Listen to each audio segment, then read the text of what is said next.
Hello and welcome to the Mod Pod. So this is the first episode of the Moderation Podcast, where we discuss all things moderation in drinking alcoholic beverages. So today I want to introduce you to my friend Mike McManus. So Mike McManus is an author of the book Making Nutrition Digestible, right here. So he's a nutritional coach and also a person who doesn't drink alcohol. So we wanted to hear his wonderful perspective on how alcohol can affect the body and how cutting back from drinking alcohol has only positive effects. Thank you. Yeah, Jillian, I really appreciate that. Thank you very much for having me. And in fact, this version and copy of the book is for you today. Thank you. So there's a little inscription in there for you. Thank you so much. But really appreciate you having me on this episode and kicking this thing off. Yeah, it's been a really interesting journey for me, myself, personally. And we'll get into all of that today. But yeah, I'm a local Ridgefield guy, volunteer firefighter, nutrition coach, husband, father of 4 daughters. And, it's interesting because I think my story hopefully is relatable to a lot of folks out there because it's something that I think is a rabbit hole many folks can fall down. Growing up, you always kind of had this mindset and mentality that when you become an adult, one of the things you do as an adult is you drink. Whether it's a social gathering, dinner, or whatever it is, there's this mindset built in that it's just what we're supposed to do. It might be you go out for a drink after work with the guys. It might be, you're at home and, hey, it's pasta night. We're going to have a bottle of wine with dinner. And, oh, by the way, my wife's going to have a glass, but we can't leave an open bottle, so we got to finish it. So it's like those type of things, this mentality we get caught in. So I hope that my journey is relatable to many of you out there. And for me personally, I think it's something that's probably far too common that we come across nowadays. Right. It is so ingrained in our culture. Alcohol and celebration, alcohol and reward, alcohol and relaxation, alcohol and socialization. They are so intrinsically linked in our culture. Yep.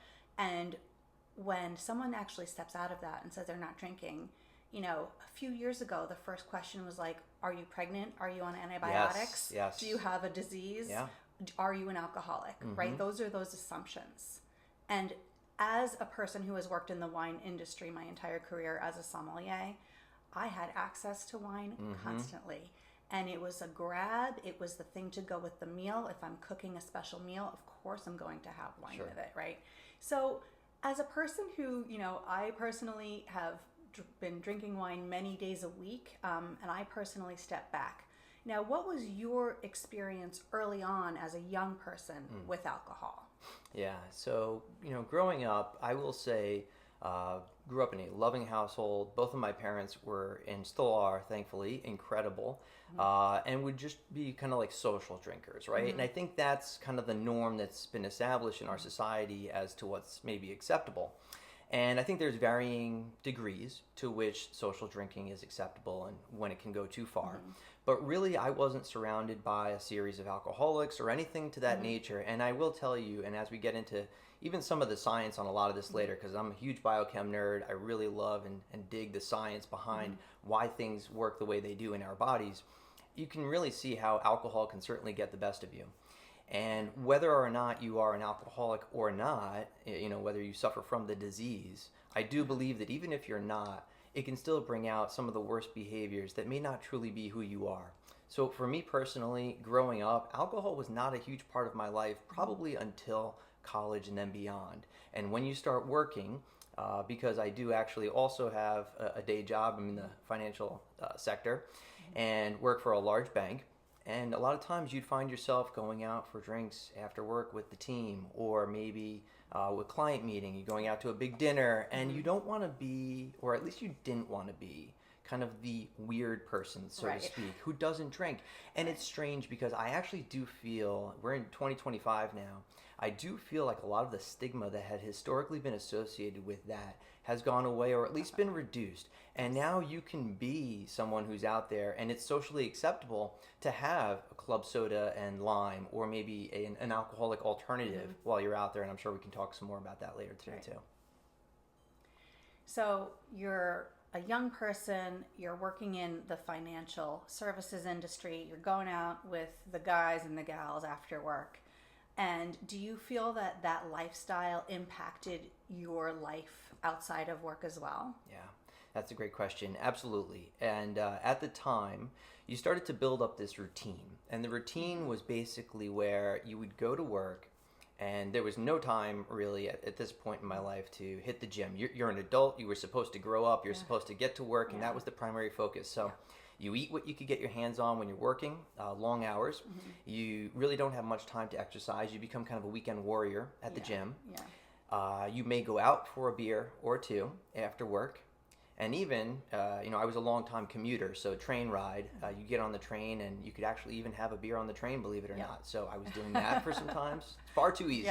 They just practically hand it to you as you're getting on the trains. It's crazy. So that was a big part of my life for a while. You'd get home and there'd be, a lovely dinner waiting for me. My wife is a great cook, so we'd be ready to go, sitting down for dinner, and then it's time to pop a bottle of wine. Enjoy that bottle of wine. And like I said in the introduction, for, I would imagine, many relationships, one partner maybe can consume more than the other. In our household, it was me.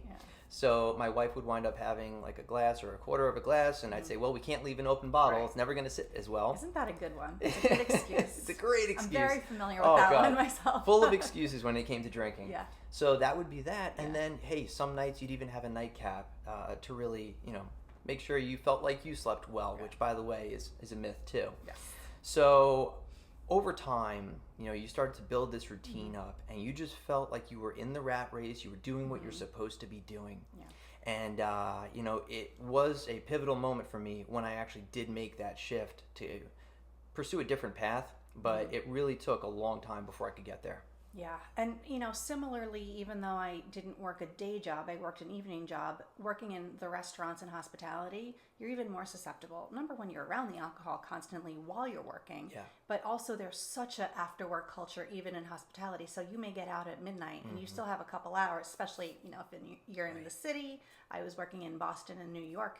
We can always just kind of sneak out, have some drinks after work, go home. Because, when you work in hospitality, you get out late, you're still amped up. You're not ready to go to sleep. You have to do something. So you get home, and then the alcohol might make it easier to fall asleep initially. But then what happens? You wake up in the middle of the night, right? That's right. You don't sleep as well. So moving through that, so how did you begin to change your own lifestyle? Sure.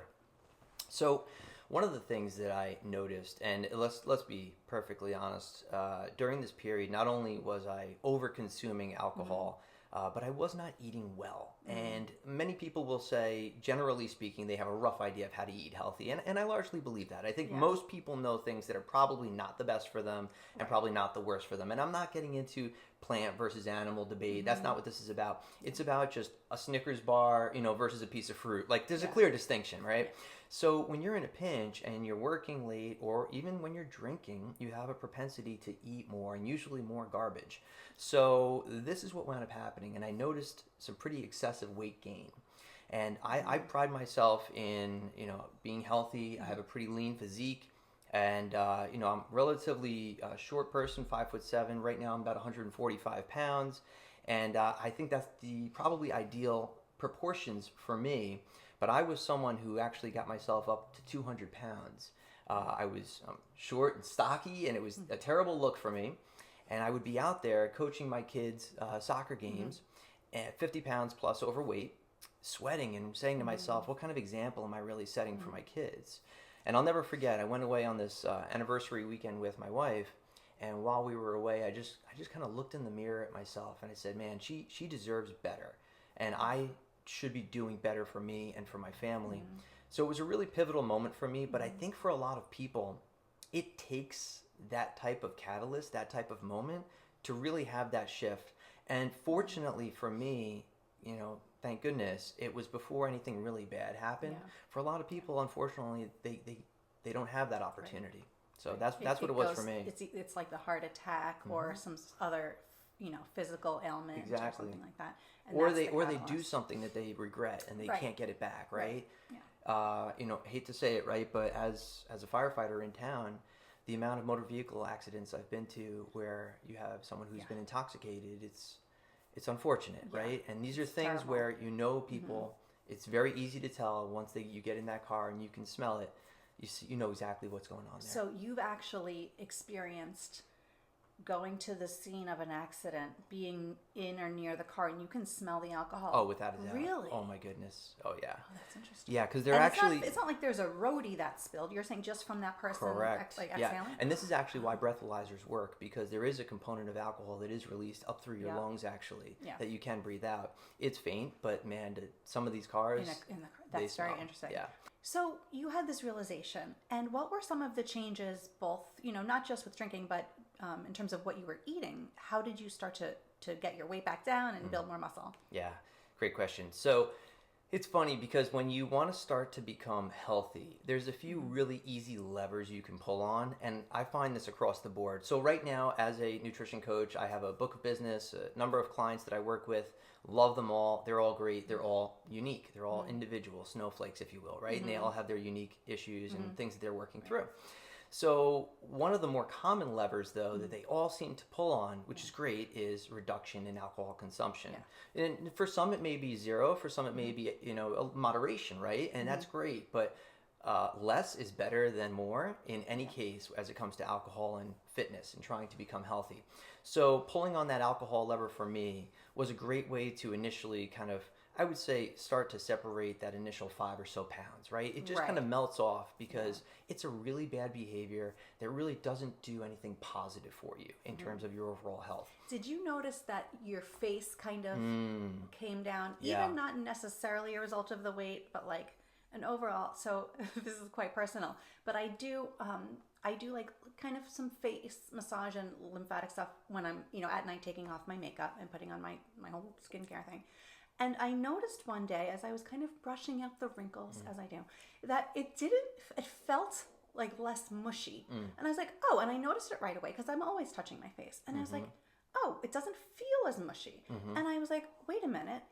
I've basically stopped drinking except for 1 or 2 drinks a week. And I realized that was just inflammation that came up. Yeah. And it was amazing. No, it's I would say very common across most people that I speak to, myself included. A lot tends to come from the face and neck early on.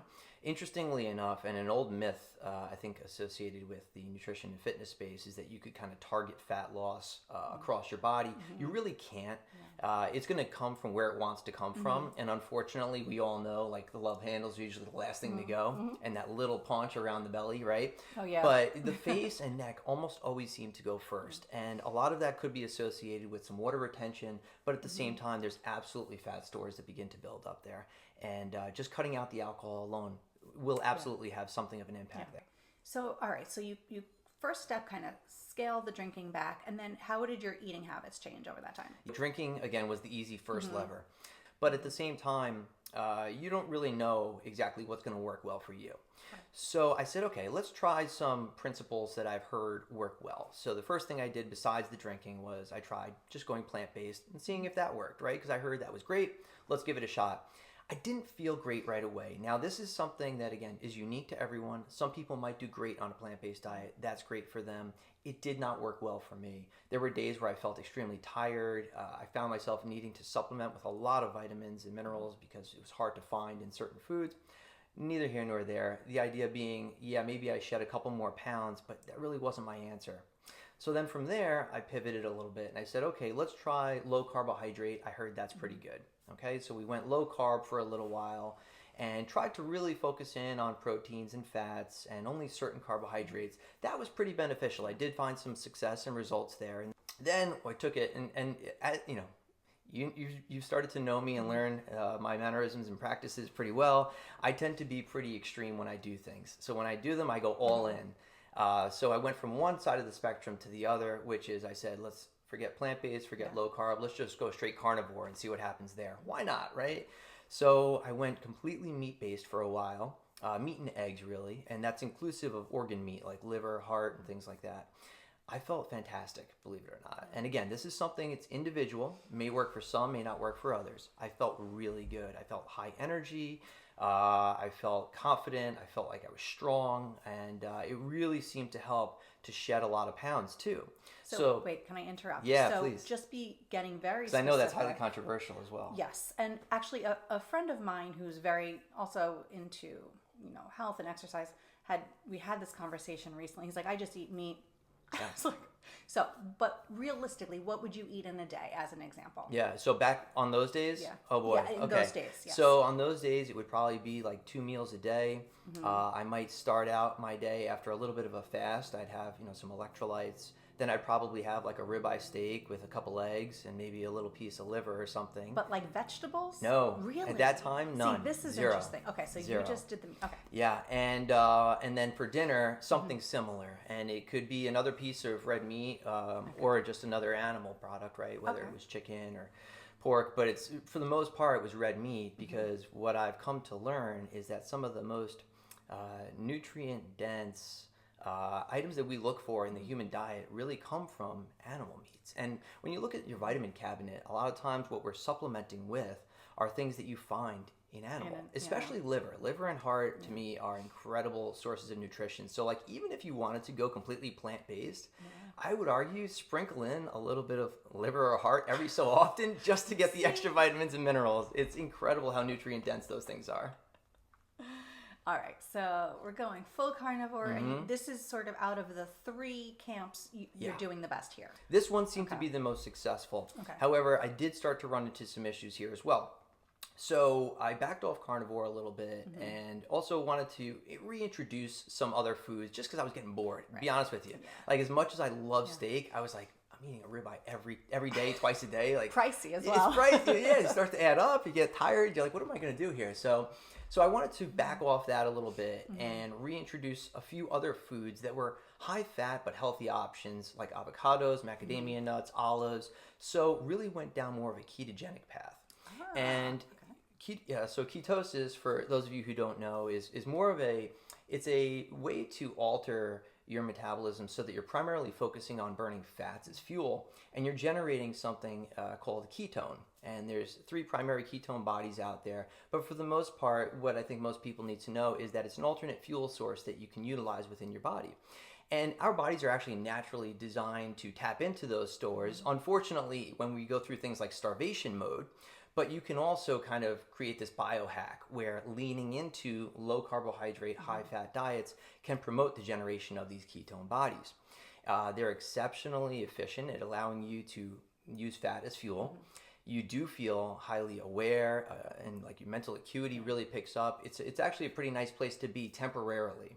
And I say that because I was ketogenic for probably too long. But during that phase, I did see my body weight slide all the way down, like I said, from the top point of 200 down to, I think it was 134. Yeah. Yeah, and this was over, I think, a 6-month window, give or take. So it was highly effective.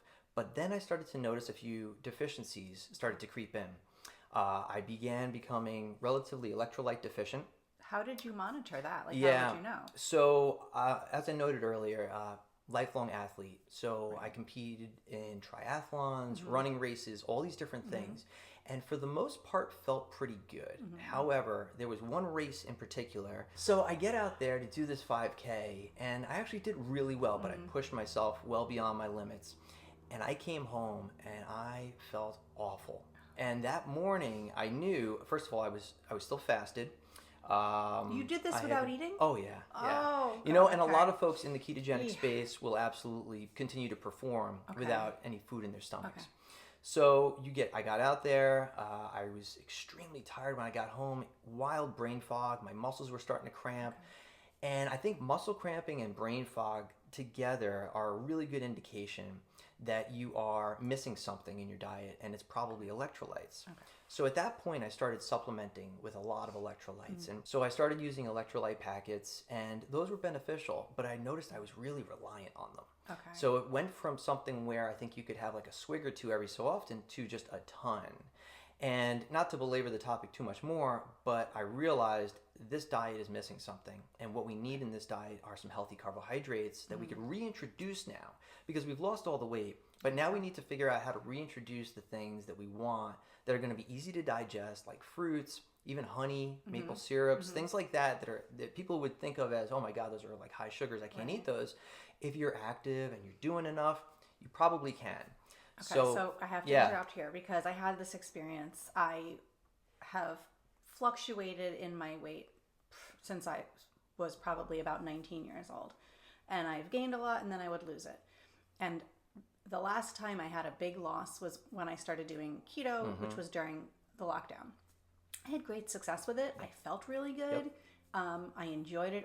I was very clear, and I got down. Like, I was very happy, but then I stopped. And it was really, I mean, within a year I gained 20 pounds. Like, it was quick because I never figured out how to reintroduce.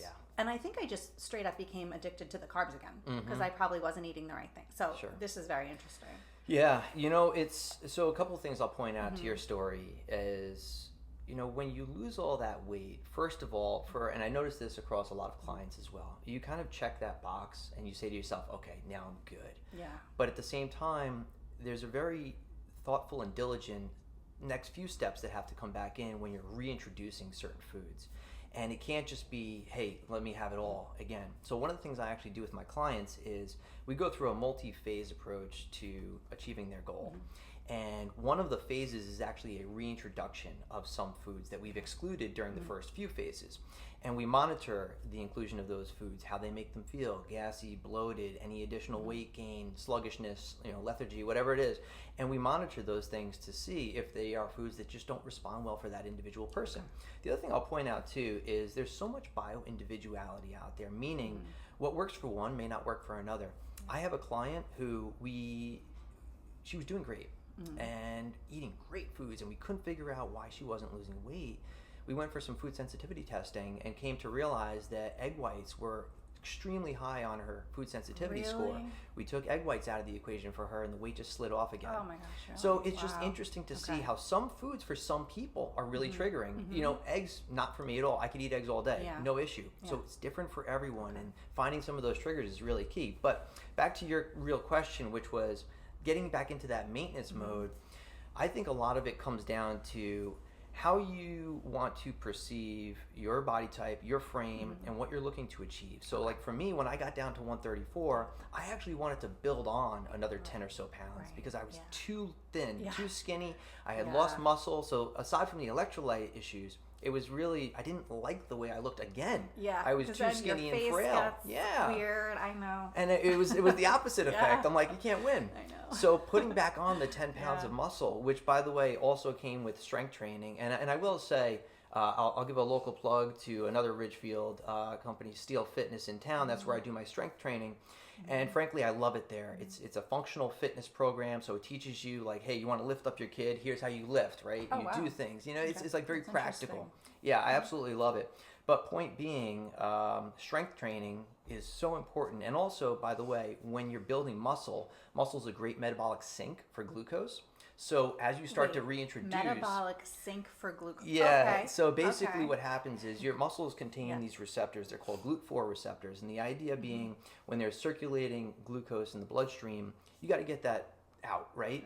Now, what happens whenever we eat food is we get a blood sugar spike. And when you have carbohydrates, it's the most significant.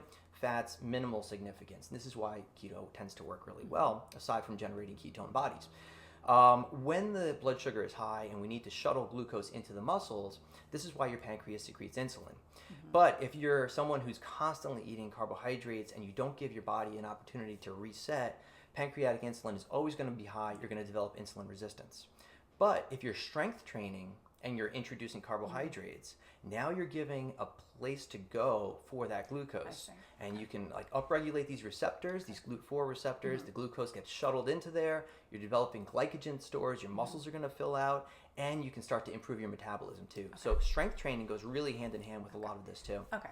So that's sort of the key. If you are coming out of ketogenic diet or ketosis, you definitely want to make sure you're starting to introduce some form of strength training to mitigate all of those carbs that are now flooding. It's going to help. And also, not to cut you off, but it's also going to help because, believe it or not, if you stay ketogenic for too long, you can almost develop the opposite side of insulin resistance where you become kind of glucose intolerant. Where all of a sudden your body doesn't want, all of a sudden your body doesn't want glucose anymore because it's almost forgotten what to do with it, and you build up a resistance to it. So you can absolutely reverse these things. These are all reversible. They just take a little bit of work and some diligence. Yeah, I feel like that happened because I would personally come off of the ketogenic diet and then be like, okay, I gained a little bit of weight, or I wasn't pleased that I could feel that I was becoming addicted again to like the flour and the sugar, which has always been my problem. And then I would go back and I would feel that the weight wasn't coming off as easily as it had the first time. Now, I don't know if that's what you're talking about.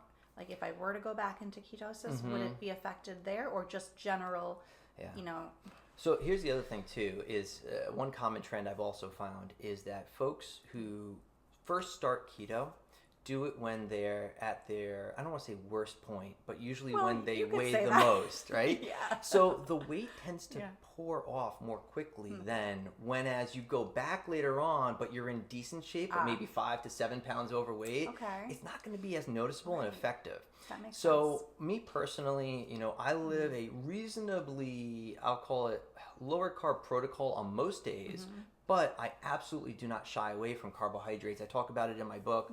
I'll eat bananas. I'll eat, honey, maple syrup.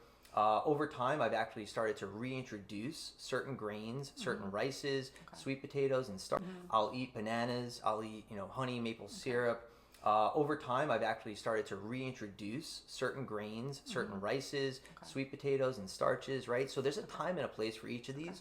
Me personally, I tend to time my carbohydrates usually around my workouts, which tends to be a little better for me.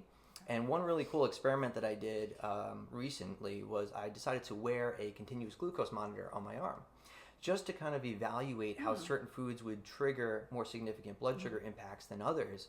And it was also eye-opening to me because one of the things you hear a lot about is, if you have carbohydrates later on at night, it can help you sleep, which may be true for some people. But I found by moving them earlier in my day, I actually felt better. I felt better overall. My sleep actually improved. And I don't know if it's just because of shifting things around or not, but needless to say, it just goes back to speak to everybody's a little bit different. Right.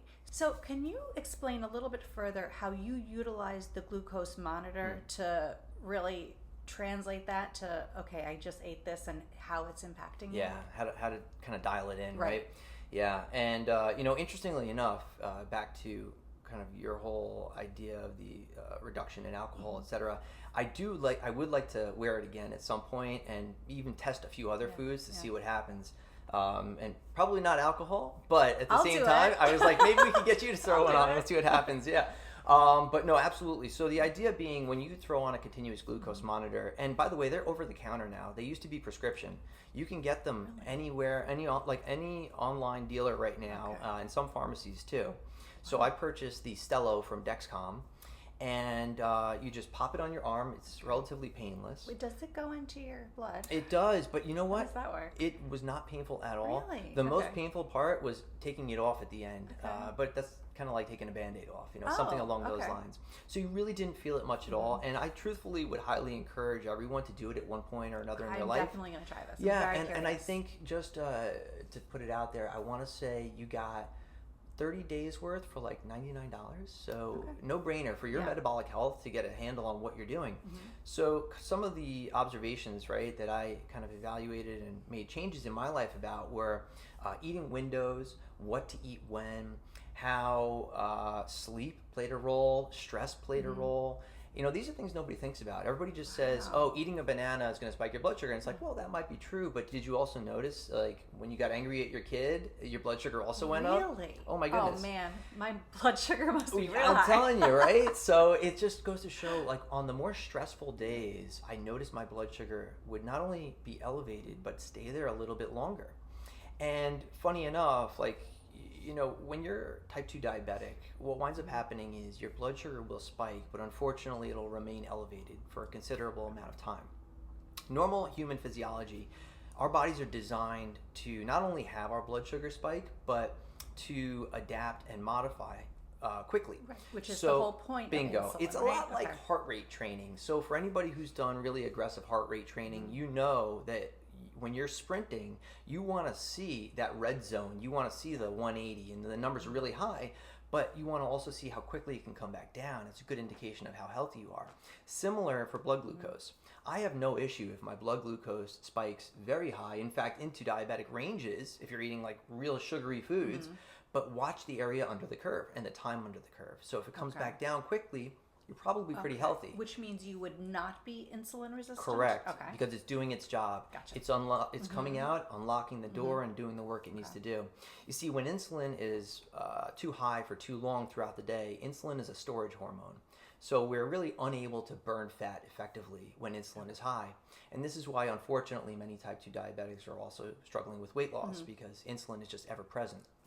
So what I also did while wearing that monitor, right, I would not only evaluate how my sleep impacted blood sugar, which it absolutely did, stress, the foods that I ate, the workouts that I performed. Believe it or not, workouts played a big role. If I did a very intense, high-intensity interval training or strength training session, blood sugar also would go up. And a lot of people say to themselves, but that's, working out. Shouldn't I be doing the opposite thing? Yes. But if you think about it, when you are, let's just say, strength training and you're using your muscles, you're drawing and calling on a lot of glucose to help perform those things. Okay. In our bodies, let me even back up for another second. When we wake up in the morning, right, you have what's called cortisol raising. It's a stress hormone, but our bodies are naturally designed to release it because it's telling us to get up and go do something. Get up and go find shelter, go find food, whatever you're supposed to do. So it serves us. Bingo. So same idea when you're strength training. It's a stressor that's triggering something in your body, but it's going to release glucose so you can get out and do it. Okay. But later on, after, you watch how quickly it comes back down again. And this is why if you go for like a walk after a meal or you sit down and do some stationary bike, and I'm not talking about going crazy, just nice and easy, just that simple kind of like come down can help also stabilize blood sugar. So is there a difference between how the glucose comes into the bloodstream from eating versus being released when your muscles require it? That's a great question. It's relatively similar with the exception of when you're eating, there's a lot of metabolic machinery that's happening and work to break these things down, right? Okay. There's several different types of carbohydrates that people typically think of as glucose sources. So you have something like a simple sugar, you have more complex carbohydrates, and then you have really like your fibers is really what you want to think about. So simple sugars are going to be quickly absorbed, quickly digested. And for the most part, this would be the equivalent of somebody saying, okay, I'm going to, I don't know, I'll put the banana and the honey into that camp. Okay. Even though they are simple, but they're also complex in some of the other things that they can help perform, but they're quickly absorbed. So honey and bananas are things that are going to hit the bloodstream more quickly than, let's just say, if you ate a sweet potato with the skin on it, the skin is going to slow down that absorption because of the fiber, and it's going to be a much slower process. And then, everything in between, right? So there's varying degrees of carbohydrates, and as we go from simple to more complex, it's going to lengthen and slow down the absorption time, but the impact to your blood sugar as well. So sometimes that's beneficial, sometimes it's not. If you're in the middle of a marathon, grab a honey packet, right? Go for that. Or that's going to be great. Coke. Yeah. But if you're sitting around the house and you just want to make sure you check the box for your carbohydrate budget for the day, maybe an apple with the skin on it is a better path because the fiber is going to help slow down the glycemic impact. So I've tried to use carbohydrates more thoughtfully. And if I'm having a really active day, I can lean into some of those higher glycemic, more simple carbohydrates. Whereas if I'm having a day that's relatively inactive, you really want to lean into the more fibrous ones and your starches where you can. Okay, that makes sense. So what I'm hearing is really getting very granular and thinking deeply about there is actually a difference between a banana and an apple, right? Like these are small changes that we could make day to day. Evaluate what you're doing for the day or where you are within your day. Have you gone to the gym? Are you going to go later? That's right. Or is this your rest day? And sort of kind of look at it meal by meal and the whole picture before you make your choice. Totally. And I would say one of the biggest takeaways I've had from my entire nutrition journey is to just be deliberate. Be a little bit more thoughtful about your intention to eat. When I was in that more unhealthy state, I would find myself just kind of reaching for whatever was available. And I think a lot of people get into this kind of mindless behavior where you find yourself just grabbing whatever is there. And you don't think about it. I'm not reaching for saying, oh, I need protein right now, or I need a carbohydrate right now. You're like, oh, I'm hungry. There's a Cliff Bar. I'm going to eat that. It's like a really simple thing. But if you can start to change that mindset where you say to yourself, let's just do an example, okay? Protein. I think protein in many people's diets is underrated. It's something that a lot of people probably should be focusing in on and don't. And if you just started to say to yourself at each meal, and I'll just make a number up, and this may not be correct for everyone, but for many people it is, at each meal, if you try and target at least 30 grams of protein, that's just one way you can better your health, because you're saying to yourself, not only do I know I need protein on this plate, but I know I need at least 30 grams of it. Right. Now, what does that look like? That could be, hey, maybe you're having a can of tuna fish. That could be like a 4-ounce chicken breast. Believe it or not, eggs, you need quite a few to get 30 grams of protein. You need like 5 or 6. But if you just start to think that way, being more deliberate is going to enable you to make better health choices. So I did this yesterday. I knew I was going to be out and about for a couple hours, and I knew I was going to get hungry at that point. And while I'm not on the ketogenic diet, I did have in my house a ketogenic protein bar, which I personally try not to eat these things because I think overall they're not very healthy, but once in a while. So I had that, and then I had a piece of jerky. And I was going to get the protein bar, and then I'm like, and I looked, and I'm like, I think I had, what did I work out? Oh, I think I was actually going to work out, but it wasn't going to be until like later on then in the day. And so I went with the jerky because I knew I wasn't going to be burning it. And I was like, and I was like very proud of myself that I actually thought about it that deeply. Exactly. And I think that's so important. And when in doubt, protein, lean into protein, because we talked before about, firstly, impact to blood sugar, carbohydrates being number one, fat being the lowest, proteins in between, and dependent on how much of it you're consuming can play a role too. But nonetheless, protein is typically a safe bet, and again, it's something most people are under eating to begin with. Other thing I would point out though is I think it's really important to, this is going to sound kind of funny when I say it, but to chew your protein as opposed to drink your protein. And the reason I say that is because it is so easy to drink a protein shake. And it's easy, quick calories. And for some people, that's perfect. You're on the go. There's a time and a place for a protein shake, right? But by chewing your protein, the enzymes that kick into gear are really going to trigger other things for your body where you're going to start to realize you're getting full. It's going to take time. There's a breakdown process that has to happen. So in a lot of ways, chewing your protein, for example, having that 4-ounce piece of chicken breast as opposed to the protein shake, is in a lot of ways going to help you to reach that satiety point more quickly than just sucking down a protein shake. Now, another hack you could do though that I've actually started to employ myself is I'll mix my protein into some yogurt. So this way you're kind of getting the best of both worlds. You're pouring a scoop into your yogurt, you mix it around, and now actually you're able to activate a lot of those enzymes too. You're not chewing on a piece of chicken breast, so there's still that, but it's probably better than just drinking the protein shake. That's another. Those were 2 gems that you just dropped right there. Thanks, Jillian. I'm trying. I really like those. I'm going to use those because I do find if I do have a protein shake before I go to the gym, I am ravenous when I come out, and then guess what? I eat too much. That's another problem. But bit by bit, we're going to chip away. I hear you. And the whole eating too much idea too is funny.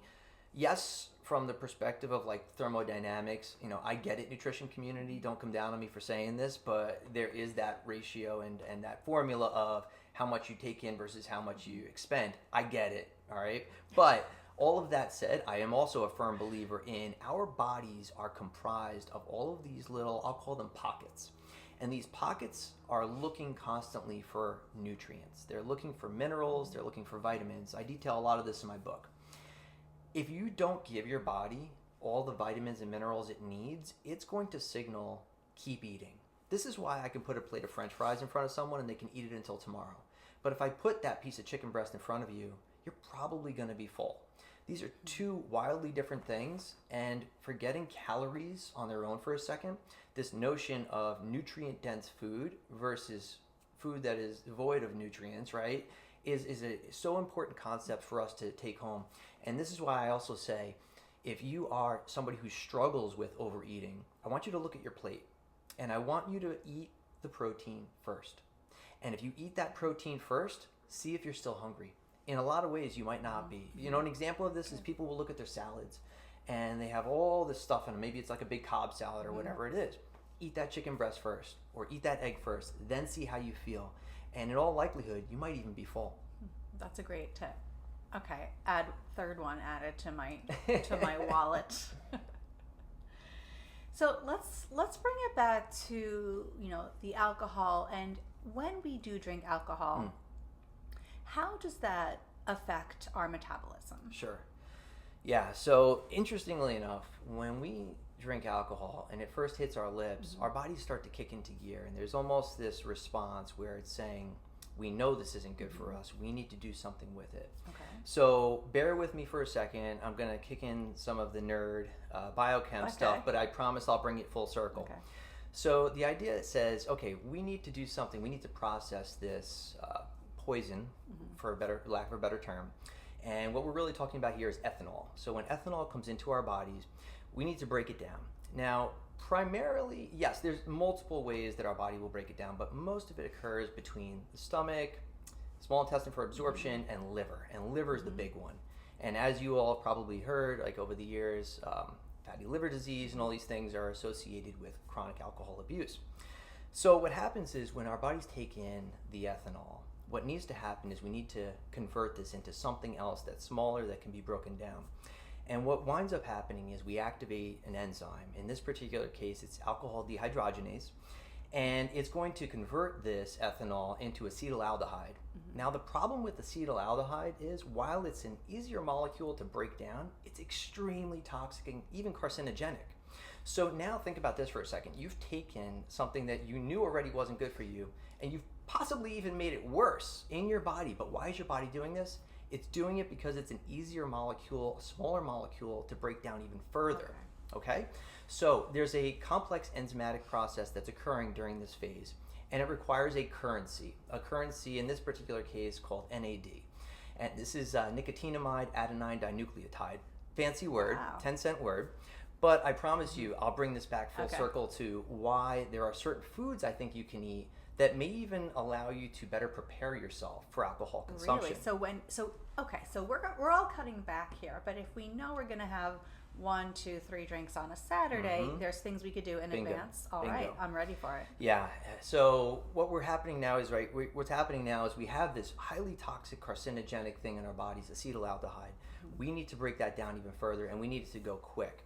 So the liver's working overtime right now. And by the way, when your liver's doing this and working overtime, probably not the best idea to also compound the issue by introducing other foods simultaneously. So I'll talk about that in a minute too, why and how I might time my food around alcohol consumption if I were drinking or if somebody were drinking in moderation. So we have acetaldehyde. We need to break this down even further. We now activate another enzyme, and in this case it's aldehyde dehydrogenase. Also enacted by that other enzyme again, the NAD to NADH, which is the currency basically to turn this enzyme on. So this is now happening. Acetaldehyde then converts to acetate, which is something, and this is interesting, kind of goes back to something you mentioned earlier, that believe it or not can cross the blood-brain barrier. Oh, goodness. So here's a problem. This is not good. Because while sometimes that's a good thing, acetate can be confused and misconstrued by your body as a potential fuel source for your brain. So picture this for a second. You're somebody who's tired, lethargic, you have a drink, and all of a sudden you start to wake up a little bit. And you get this response in your brain that's saying, oh, I have more energy. Alcohol must give me energy, right? And I feel good when I'm doing it. So acetate, while not nearly as bad as acetaldehyde, is still going to do something to your body that you probably don't want. And unfortunately, if you're somebody who suffers from alcoholism, this is going to be your worst enemy. That acetate is going to continually tell your brain, hey, there's energy up here. Let's keep doing this. So in a sense, it's a psychological effect because you're making an association between energy and happiness and having a good time and feeling good with alcohol. That's right. So you're just going to continue to drink it. That's exactly right. And of course, the more you drink, the cycle is continuing. And this is why. So I have a really close friend who had his own incredible journey. we sat down and talked about this one day, and he actually is an alcoholic. He suffered from alcoholism, but he is clean Alcohol like use 15 years disorder. now. Correct. He is like 15 years clean now, and love the guy, right? But what he said to me that I thought was really interesting, that made me realize that I was not an alcoholic. I just abused alcohol. What he said, Mike, how did you feel when you stopped? And I said, I felt great. I felt high energy, ready to go. He goes, I felt horrible. Oh. He goes, I was depressed. I felt like my mood completely came down. I was low energy, and I had to battle back. So that was something that I had never thought of before. But now, tapping into some of the biochem, I understand why. It makes sense to me. And therefore, if you are in a position where you're, dependent on alcohol, it makes it all that much harder to stop. See, that's interesting. I didn't really kind of understand that distinction, although I understood it to an extent. And I think for me, fortunately, that's why I'm able to cut back, to 90%, still have 1 or 2 glasses of wine, and I'm totally fine. Exactly. So, and that's what makes that big difference. But I think a lot of people, I think a lot of people who do feel that they are drinking more alcohol than they wish, which is how I was, and they have trouble cutting back, it doesn't mean that they can't come back to deep moderation. That's right. Although I would want to caution, we have to be responsible. You have to recognize if you do have alcohol use disorder, which we're discussing, and you do have to seek professional help, because it is a bit different. I completely agree. Yes, a huge difference there. Back to your body's processing, because I want to round that conversation out and bring it back to food for us too. So we're left with acetate at this point, which we've described can cross the blood-brain barrier. Less harmful than acetaldehyde, but has other unintended consequences that we've discussed. From acetate, we need to break that down again, and through, again, another series of enzymes, we're now converting this into acetyl coenzyme A.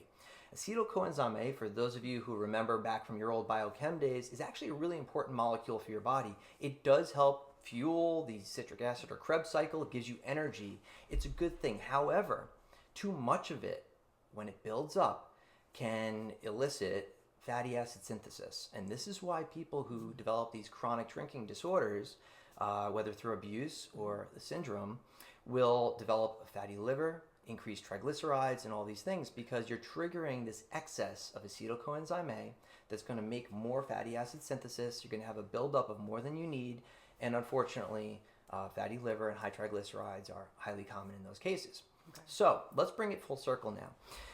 We've talked about a few things in this particular instance. We've talked about nicotinamide adenine dinucleotide, NAD, and if we look at that molecule for a second, okay, the first word in it, NIC, like the nicotinamide, right, is partly related to B vitamins, and in particular B3, which is niacin, okay? So you can kind of see how the words look similar. Niacin is something, and B vitamins, you've probably actually seen this before. A lot of like hangover cures are very B vitamin dominant, and that's why. So if you don't have this enzymatic process functioning well, your body's not going to make that conversion fast enough. So that's the first thing. We're talking about B3, which you can find in beef liver, beef, chicken. It's pretty widely abundant. You can even find some, if memory serves correct, in the plant-based world in things like avocados, I think even peanuts, bananas, things like that. So it is widely abundant. You just got to know where to look for it. So having adequate B vitamins in your diet is something that you're really going to want to think about. Now, the other thing that's really important is in our bodies, when we have any type of poison, and in this case, it was the acetaldehyde, the highly toxic substance, your body's master antioxidant system, known as glutathione, kicks into gear. And this is something designed to help, I'll call it, get rid of all the bad guys, okay? It's part of this redox reaction where we're trying to neutralize free radicals and fix things. But glutathione doesn't just kind of happen on its own. It's comprised, and when you build it, of 3 amino acids, glutamate, cysteine, and glycine. You could find glutamate primarily in things like aged cheese, Parmesan in particular. Cysteine is a sulfur-based amino acid. You're primarily going to find that in eggs. And then glycine is something you're going to find a lot in bone broth. So by making these things part of your regular diet, you're actually building stronger glutathione, and you're better preparing your body for when you're going to have alcohol. So we want to think about this as, I'm realistic. I realize people are not going to necessarily 100% abstain. I've been able to do it for years now. But not everybody needs to do that to be healthy, right? There are other ways you could do this. And by prepping your body and strengthening these systems, focusing on foods rich in B vitamins, doing things to strengthen glutathione, and you can also get there by, in the plant-based world, from other sulfur-based foods like brassica vegetables, Brussels sprouts, asparagus, broccoli, that are these really, again, sulfur-based glucosinolates, if you will, that will also help to strengthen glutathione. You can put your body in the best position possible to make sure when you ingest alcohol, you're processing it as fast and effectively as you possibly can. That is very interesting. Yeah. Well, that was a deep dive and a lot of large words. So listen, but that was fascinating. Yeah, thank you. It's for me, it's funny. Like I like to eat foods, but I like to know why I'm eating the foods I eat. So when you start to put these pieces together, yeah, it may sound complicated. Some of it's talked about in the book, but at the same time, in practical, easy to understand terms, right? Focus on your B vitamins, focus on making a strong glutathione, which you're primarily, again, going to get from a lot of those sulfur-based foods. But also ensuring that you have a diet that's rich in these things and abundant, you can find them and regularly integrate them is really important. The other thing I didn't talk about too, which we should talk about, is gastric emptying. So in your stomach, many of you have probably heard over the years that if you drink with nothing in your stomach, absorption happens more quickly. That's absolutely true. So here's a strategy that I would say you can employ if you're someone who still wants to drink, but maybe you want to participate, but you don't want to overdo it. So here's how I would approach it. Let's say that, okay? If I were ever to go out and have drinks again. Firstly, I would put something in my stomach before I went out that night. And the reason I'm doing this is because it's absolutely going to slow the absorption rate once it hits the stomach. That's absolutely true. I'm not even concerned what you're putting in your stomach at that point, but again, if it were me, I'm probably focusing in on some of those areas I talked about before. Then, while I'm out drinking, here's a pretty cool hack. I would say, and you probably know this even better than me, but I would say lean into beverages that you can drink at room temperature. And why is that? If I gave you a cold beer, you're not going to be able to nurse that. You're going to want to finish it while it's cold, and then you're going to be looking for another one. Same thing with certain wines. And again, certainly not my area of expertise. This is yours. But by focusing on room temperature, you don't have to worry about that chilled glass of white wine getting all of a sudden warm in your hand. You can actually nurse your drink more easily. So by focusing on drinks that you can drink at room temperature, we're talking about primarily spirits without the rocks, right? Or maybe even certain reds, I bet, are better at room temperature. These might be better bets for you to be able to nurse throughout the course of the evening. So now we're out there, we're having our drinks, we're nursing them. I would also say do not eat while you're drinking. Make sure you've eaten in advance, you've lined your stomach comfortably, and now you're nursing your drink, okay? You're going to rely on the food that's already in place. It's going to continually slow that gastric emptying effect, and you're nursing your drink, so you're monitoring how much you're actually taking in. Then, the next day, evening, whatever it is, you're going to focus on rehydration, and you're going to focus again on ensuring that you're maximizing those B vitamins, and some of those other amino acids that we talked about before. But that's how I would approach it. Okay. And then if I had to think about like the hierarchy and the order of which I might consume certain beverages, just big picture for a second, right? Beer and wine is going to contain the most carbohydrates, the most sugars, the most calories for the most part. So I'm primarily sticking more so to spirits, and I'm probably going clear where I can. Heavily distilled, something like a triple distilled vodka, probably one of the cleanest things you could drink, and similar beverages to that are probably great ways to moderate your drinking while also participating with the group. Right. So I said a ton. I'm so sorry. okay. I know. There are so many incredible alcohol-free beverages now on the market. And for a while, if you were to go to a bar and ask for like a mocktail, you would end up with like something quite sweet and sugary. Yeah. And that is changing. So mixologists, bartenders are approaching mocktails very differently. They're approaching them the same way that they would approach a craft cocktail. So there's a lot more balance there. And so you're not just getting hit with a ton of sugar if you were to opt for a mocktail. There's also alcohol-free wines on the market. I taste and review all of the alcohol-free products that I'm able to and share that with the world. Love it. Because one thing that you can also do is if you still want to have some alcoholic drinks, have an alcoholic drink, and then have something to switch to. This is my favorite thing to do. Because you really, you really just want to participate. You really just want to have something in your hand that tastes good to you, that might be cold or, room temperature if it's like a red wine or a spirit. But you just want to have something to be social, to have in your hand, and that tastes good. And so by going back and forth is like a really great way to sort of control over consuming alcohol. Yep.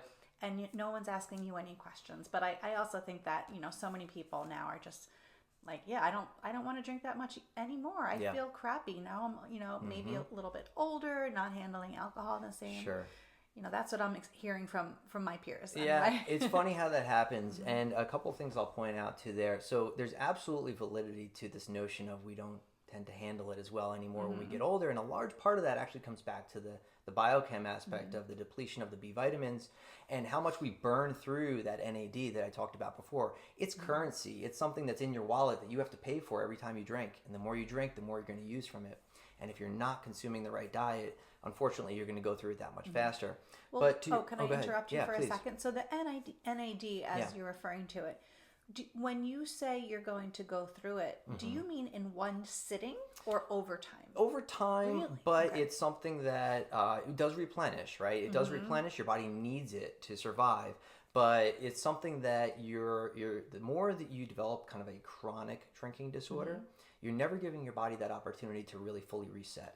And if you couple that with a bad diet, you're not putting enough dollars in your wallet.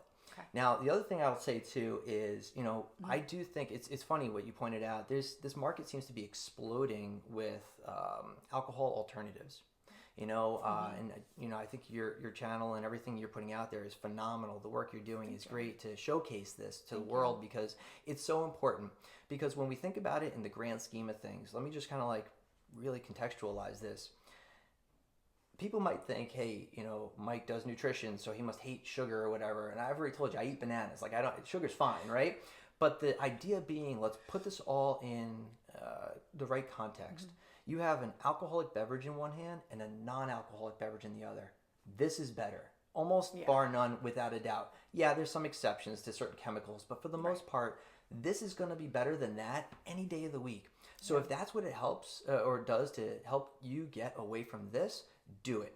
And this is why I think also people got really into diet sodas for a while, right? Because it's like, what's the alternative? Yeah. So if you can find an alternative to get you away from the worst evil, maybe you're not going to be the next Muscle and Fitness magazine model, but at the same time, you're making a deliberate health choice that's going to improve your quality of life. So baby steps, right? I agree 100%. And the cool thing about alcohol-free beverages that hit the market, not something that you craft in your home, but anything you buy, there is an ingredient label that is required because it's an FDA-approved product. Now, versus alcoholic drinks, it's a completely different system and they're not required to label, which is very disheartening, and I am very against that, and I've been vocal about that for a while. But anyway, what's nice is you can just flip over the bottle or the can and see what's in it. Now, one thing I would caution is do look at the ingredients, because a lot of these are bringing in artificial colors and artificial flavors and even some artificial sweeteners. And I really stay away from that as much as possible. So definitely give a look. That's really important. But if you can find something that's all natural with as little preservatives as possible, no crap in it, I would definitely go for something with a natural sweetener. I'm not afraid, as you are not afraid of bananas. Sure. I am not afraid of a little bit of honey or some dates or some maple syrup or even just organic sugar. So, in small quantities, it's fine. Just be active, right? Just have some activity in your life. Yeah, and that's the other thing too, I'll say, is if we're talking about ingredients just more generally, one of the basic tenets that I supply all of my clients with is, if you don't know what it is, you probably shouldn't be drinking or eating it. So really get to know what these things are. And for the most part, we're talking about real whole foods. And I want to understand what these ingredients are. I don't want to see some complex technical formula in my food, because then that's not really food or drink, right? And even if something is derived from a food or plant-based, well, how was it extracted? Like, how did we get from here to here? And that stuff is not on the labels at all. Oh man, you're gonna get me going. So this is why too, and not to digress, but like when we get to, one of the things I also focus on with my clients is, how do we get them away from so many white powders in pills? And it could be like healthy, like zinc, right? Like it's just, why is it in a white powder? let's get it into a food. Let's find out the foods that we can eat or the food. drinks that we can have to allow us to get these vitamins and minerals as opposed to the pill. Everybody's looking for the pill, but at the same time, It's true. start with the food, and I promise you, you'll see improvements in your health. Well, this was a wonderful conversation. Yeah, this has I've been really awesome. We'll have to do it enjoyed again. Thank so, alcohol, as far away as you can get, it is definitely going to only do good things for you. Yeah. And then being more thoughtful about what you eat when you eat is really key. Yeah. Don't be afraid of labels. Really dig in. Yes. I am definitely going to be getting one of those glucose monitors. You got it. Absolutely. Yeah, I think it's a great idea for most people out there. But thank you, Jillian. Really had an enjoyable experience here, and we'll have to do it again. Thanks for coming.